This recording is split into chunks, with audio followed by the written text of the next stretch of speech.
नमस्कार दोस्तों, स्वागत है आपका A to Z स्टोरीज अद्भुत ऑफिशियल पर।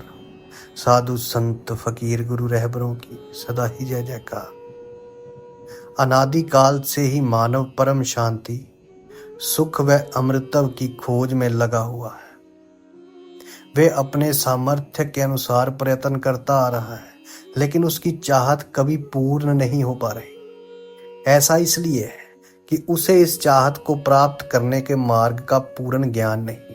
सब प्राणी चाहते हैं कि कोई कार्य न करना पड़े, खाने को स्वादिष्ट भोजन मिले, पहनने को सुंदर वस्त्र मिले, रहने को आलीशान भवन हो, घूमने के लिए सुंदर पार्क हो, मनोरंजन करने के लिए मधुर मधुर संगीत हो, नाचे गाएं खेले कूदे, मौज मस्ती मनाए, बीमार ना हो, बूढ़े ना हो, मृत्यु ना हो।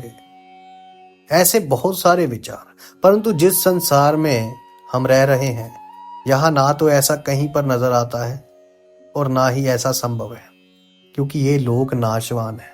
इसे इसीलिए मात लोक कहा गया है। इस लोक की हर वस्तु भी नाशवान है और इस लोक का राजा भ्रम काल है, जो 1 लाख मानव सूक्ष्म शरीर खाता है।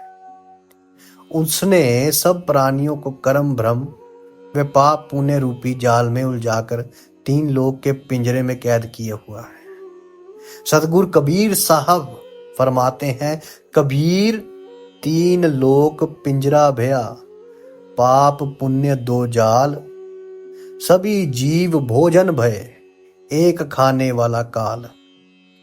गरीब एक पापी एक पुण्य आया, एक है सूम दलेल रे, बिना भजन कोई काम नहीं आवे, सब है जम की जेल रे। अध्याय 7 श्लोक 18 में गीता ज्ञान दाता ब्रह्म ने कहा है कि यह संसार रूपी वृक्ष है, इसकी जड़ें ऊपर है तथा तीनों गुण रूपी शाखाएं नीचे हैं। जो इस संसार रूपी वृक्ष के विषय में पूर्ण जानकारी बताए, वे पूर्ण संत अर्थात तत्वदर्शी संत है। जैसे तना कौन प्रभु है, डार कौन था, तीनों शाखाएं कौन प्रभु है। यहाँ विचार काल में अर्थात जो गीता ज्ञान में तुझे बता रहा है, मुझे इस संसार का रचना का ज्ञान नहीं है, क्योंकि मुझे इसकी प्रारंभ और अंतिम का ज्ञान नहीं। इसलिए किसी तत्वदर्शी संत की खोज कर उस तत्वदर्शी संत के बताए गए भक्ति मार्ग अनुसार साधना करके उस परम पदवे परमेश्वर की खोज करनी चाहिए, जहां जाने के पश्चात साधक पुनर्लौट कर संसार में नहीं आता, अर्थात पूर्ण मोक्ष प्राप्त करता है। जिस पूर्ण परमात्मा से इस संसार रूपी वृक्ष का विस्तार हुआ है, अर्थात जिस परमेश्वर ने इस सृष्टि की रचना की है, उसी की पूजा करनी चाहिए। मैं गीता ज्ञान दाता भी उसी परमेश्वर की शरण में हूं। गीता अध्याय 3 श्लोक 31-32 में कहा है, गीता में जो ज्ञान दिया है ये मेरा मत विचार है। भले ही ये पूर्ण नहीं है, फिर भी अन्य साधनाएं जो शास्त्र विधि रहित है उनसे श्रेष्ठ है। जो मेरे मत अनुसार साधना नहीं करता, वे व्यर्थ प्रयत्न कर रहा है। पूर्ण परमात्मा की साधना से मिलने वाले लाभ की तुलना में गीता अध्याय 7 श्लोक 18 में गीता ज्ञान दाता ने अपनी साधना से मिलने वाले लाभ को भी अनुत्तम बताया है। इस प्रकार काल ब्रह्म द्वारा बताया ज्ञान भ्रमयुक्त है। वे नहीं चाहता कि कोई प्राणी इस पिंजरे रूपी कैद से बाहर निकल जाए। वे ये भी नहीं चाहता कि जीव आत्मा को अपने निज घर सतलोक का पता चले। इसलिए वे अपनी त्रिगुणी माया से हर जीव को भ्रमित किए हुए हैं। फिर मानव को ये उपरोक्त चाहत कहाँ से उत्पन्न हुई है? यहाँ ऐसा कुछ भी नहीं है। यहाँ हम सब ने मरना है, सब दुखी वे अशांत हैं। जिस स्थिति को हम यहाँ प्राप्त करना चाहते हैं, ऐसी स्थिति में हम अपने निज घर सतलोक में रहते थे। काल ब्रह्म के लोक में स्वयं इच्छा से आकर फंस गए और अपने निज घर का रास्ता भूल गए। कबीर साहब फरमाते हैं, इच्छा रूपी खेलनाया ताते सुख सागर नहीं पाया। इस काल ब्रह्म के लोक में शांति व सुख का नामो निशान भी नहीं है। त्रिगुणी माया से उत्पन्न काम, क्रोध, लोभ, मोह, अहंकार, रोग, द्वेष, हर्ष, शोक, लाभ, हानि, मान बढ़ाई रूपी अवगुण हर जीव को परेशान किए हुए है। यह एक जीव दूसरे जीव को मारकर खा जाता है, शोषण करता है, इज्जत लूट लेता है, कोई धन लूट लेता है, कोई शांति छीन लेता है। यहां पर चारों तरफ यही आग लगी है। यदि आप शांति से रहना चाहोगे तो दूसरे आपको नहीं रहने देंगे। आपको ना चाहते हुए भी चोर चोरी कर ले जाता है, डाकू डाका डाल रहे हैं, दुर्घटना घट जाती है, किसान की फसल खराब हो जाती है, व्यापारी का व्यापार ठप हो जाता है, राजा का राज छीन लिया जाता है, स्वस्थ शरीर में बीमारी लग जाती है। अर्थात यहां कोई भी वस्तु सुरक्षित नहीं है। राजाओं बादशाहों की बादशाही, इज्जतदारों की इज्जत, धनवान का धन, ताकतवर की ताकत और यहां तक कि हम सभी के शरीर भी अचानक छीन लिए जाते हैं। माता पिता के सामने जवान बेटा बेटी मर जाते हैं। दूध पीते बच्चों को रोते बिलखते छोड़कर माता पिता मर जाते हैं। जवान बहनें विधवा हो जाती है और पहाड़ से दुखों को भोगने को मजबूर हो जाता है। विचार करें कि क्या ये स्थान रहने के लायक है, लेकिन हम मजबूरी वश यहां रह रहे हैं, क्योंकि इस काल के पिंजरे से बाहर निकलने का कोई रास्ता नजर ही नहीं आ रहा और हमें दूसरों को दुखी करने की व दुख सहने की आदत सी बन गई है। यदि आप जी को इस लोक में होने वाले दुखों से बचाव चाहिए तो यहाँ के प्रभु काल से परम शक्ति युक्त परमेश्वर, परम अक्षर ब्रह्म की शरण लेनी पड़ेगी। जिस परमेश्वर का खौफ काल प्रभु को भी है, जिसके डर से ये उपरोक्त कष्ट उस जीव को नहीं दे सकता जो पूर्ण परमात्मा अर्थात परम अक्षर ब्रह्म सत्य पुरुष की शरण पूर्ण संत के बताए मार्ग से ग्रहण करता है। वे जब तक संसार में भक्ति करता रहेगा उसको उपरोक्त कष्ट आजीवन नहीं होते। जिसे ज्ञान हो जाता है उसे इस बात का मालूम पड़ता है कि वो अपने निज घर को भूल गए। वे परम शांति वे सुख यहाँ ना होकर निज घर सतलोक में है, जहाँ पर ना जन्म है, ना मृत्यु है, ना बुढ़ापा, ना दुख, ना कोई लड़ाई झगड़ा है, ना कोई बीमारी है, ना पैसे का कोई लेन देन है, ना मनोरंजन का साधन खरीदना है। वहां पर सब परमात्मा द्वारा निशुल्क व अखंड है। बंदी छोड़ गरीबदास जी महाराज की वाणी में प्रमाण है कि बिन ही मुख सारंग राग सुन, बिन ही तंती तार, बिना सुर अलगोजे बाजे, नगर नाच घुमार, घंटा बाजे ताल नग, मंजीरे डफ झांझ, मुरली मधुर सुहावनी, निस बासर और सांझ, बीन बिहंगम बाजे, तर्क तंबूरे तीर, राग खंड नहीं होत है, बंदिया रहत समीर, तर्क नहीं तोरा नहीं, नहीं कसीस कबाब, अमृत प्याले मद पीवे, ज्यों भाटी चमे शराब। मत वाले मस्तानपुर, गली गली गुलजार, शंख शराबी फिरत है, चलो ताश बाजार।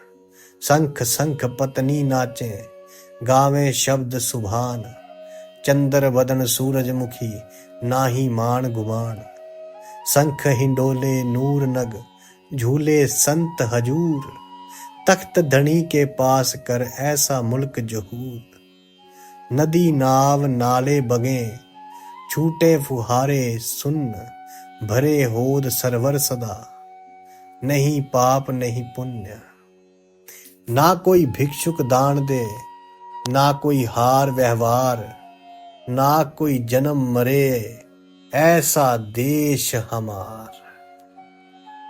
जहां शंखो लहर मेहर की उपजे, कहर जहां नहीं कोई, दास गरीब अचल अविनाशी, सुख का सोगर सोई, सुख का सागर सोई। सतलोक में केवल एक रस परम शांति व सुख है। जब तक हम सतलोक में नहीं जाएंगे, जरा गौर कीजिए, जब तक हम सतलोक में नहीं जाएंगे तब तक हम परम शांति, सुख व अमृत को प्राप्त नहीं कर सकते। सतलोक जाना तभी संभव है जब इंसान को, व्यक्ति को पूर्ण संत से उपदेश मिले, परमात्मा का आजीवन वो भक्ति करता रहे। जिस प्रकार सतगुरु कबीर साहब फरमाते हैं कि वेद कतेब झूठे ना बाई, झूठे है सो समझे नाई। जिस कारण भक्त समाज को अपार हानि हो रही है। सब अपने अनुमान से वे झूठे लोगों द्वारा बताई गई शास्त्र विरुद्ध साधना करते हैं, जिससे ना मानसिक शांति मिलती है और ना ही शारीरिक सुख, ना ही घर व कारोबार में लाभ होता है, और ना ही परमेश्वर का साक्षात्कार होता है, और ना ही मोक्ष प्राप्ति होती है। ये सब सुख कैसे मिले, तथा ये जानने के लिए कि मैं कौन हूं, कहां से आया हूं, क्यों जन्म लेता हूं, क्यों मरता हूं और क्यों दुख भोगता हूं, आखिर ये सब कौन करवा रहा है, और परमेश्वर कौन है, कैसा है, कहां है, तथा किसे मिलेगा, और ब्रह्मा विष्णु और शिव के माता पिता कौन है, और किस प्रकार से काल भ्रम की जेल से छुटकारा पाकर अपने निज घर यानी कि सतलोक में वापस जा सकते हैं। ये कोई पूर्ण संत ही आपको बता सकता है। आत्म प्राण उद्धार ही ऐसा धर्म नहीं और, कोट अश्वमेघ जग सकल समाना भोर। जीव उद्धार परम पुण्य ऐसा कर्म नहीं और, मारुस्थल के मग ज्यों सब मर गए दौड़ दौड़। भावार्थ मतलब यानी कि यदि एक आत्मा को सत्य भक्ति मार्ग पर लगाकर उसका आत्म कल्याण करवा दिया जाए तो करोड़ अश्वमेघ यज्ञ का फल मिलता है, और उसके बराबर कोई भी धर्म नहीं है। जीव आत्मा के उद्धार के लिए किए गए कार्य अर्थात सेवा से श्रेष्ठ कोई भी कार्य नहीं है। अपने पेट भरने के लिए तो पशु पक्षी भी सारा दिन भ्रमते हैं, उसी तरह वे व्यक्ति हैं जो परमार्थी कार्य नहीं करते। परमार्थी कर्म सर्वश्रेष्ठ सेवा जीव कल्याण के लिए किया गया कर्म है। जीव कल्याण का कार्य ना करके सर्व मानव मारुस्थल के हिरण की तरह दौड़ दौड़ कर मर जाता है। जरा गौर फरमाइए, जीव कल्याण का कार्य जो व्यक्ति नहीं करते वो सर्व मानव व्यक्ति मारुस्थल के हिरण की तरह दौड़ दौड़ कर मर जाते हैं, जिसे कुछ दूरी पर जल ही जल दिखाई देता है। जरा गौर कीजिए कि जिसे कुछ दूरी पर जल ही जल दिखाई देता है और वहां दौड़कर जाने पर थल ही प्राप्त होता है, ऐसा हिरण। फिर कुछ दूरी पर थल का जल दिखाई देता है, अंत में उस हिरण की प्यास से ही मृत्यु हो जाती है। ठीक इसी प्रकार जो प्राणी इस काल लोक में जहां हम रह रहे हैं वे उस हिरण के समान सुख की आशा करते हैं, जैसे निसंतान सोचता है कि संतान होने पर सुखी हो जाऊंगा। संतान वालों से पूछे तो उनकी अनेकों समस्याएं सुनने को मिलेंगी। निर्धन व्यक्ति सोचता है कि धन हो जाए तो मैं सुखी हो जाऊंगा। जब धनवानों की कुशलता जानने के लिए प्रश्न करोगे तो वो बताएगा कि कितनी परेशानियों में है। कोई राज्य प्राप्ति से सुख मानता है, ये उसकी महाभूल है। राजा यानी कि मंत्री, मुख्यमंत्री, प्रधानमंत्री, राष्ट्रपति को स्वप्न में भी सुख नहीं होता।